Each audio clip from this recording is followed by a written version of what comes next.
na siyang maibabalik. Kung nakita ninyo ang balita. Hindi na mababalik si Pangulong Duterte sa Pilipinas. Sara nga, So what we should do dili na daw as a mabalik country sa Taydigo. is move on from what happened. No? What will we do Sakit kayo hunahon everyone, no? as our ways forward as a country and as a people Or ilang gibuhat nga from Tatay what Digong. happened? Magalit man tayo, Labot ng walang taon papupuntahan hunahon. yung galit natin. Dako man Dahil tayo hindi buhat naman si yan Tatay sila Digong sa papanagutin atong ng Pilipinas, pamahalaan unya. niya. Hindi na siya Kasi may mga maibabalik. utang kabubuton.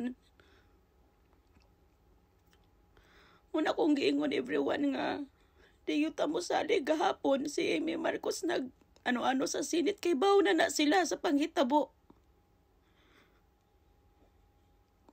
Mauna nga ato na silang i-boycott, ato nang i-boycott ang mga alyansa, dili na to nabutahan, di na to na sila tagaag pag-asa. Bisag si Tatay Digong dili na makauli. Pero muasa lang gyapon ta nga si Tatay Digong makabalik. Mga walay utang kabubuton, mga walang utang na loob, mga traidor. Boycott. Hindi natin iboto yung mga alyansa na yan.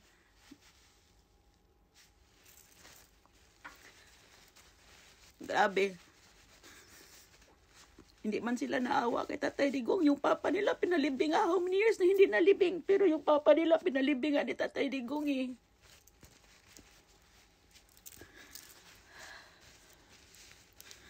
Grabe everyone. Oo nga, iiyak tayo. Nasaktan tayo. Dahil na traidor ang Pilipinas.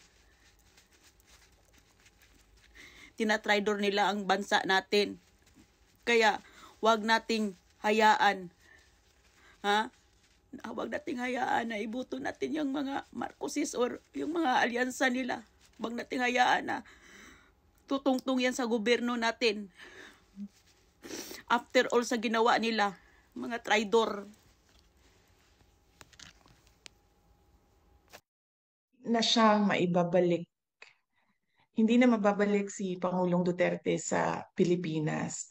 So what we should do as a country is move on from what happened. No? What will we do as our ways forward as a country and as a people from what happened? Magalit man tayo, walang papupuntahan yung galit natin. Dahil hindi naman yan sila papanagutin ng pamahalaan ni. Hindi na siya maibabalik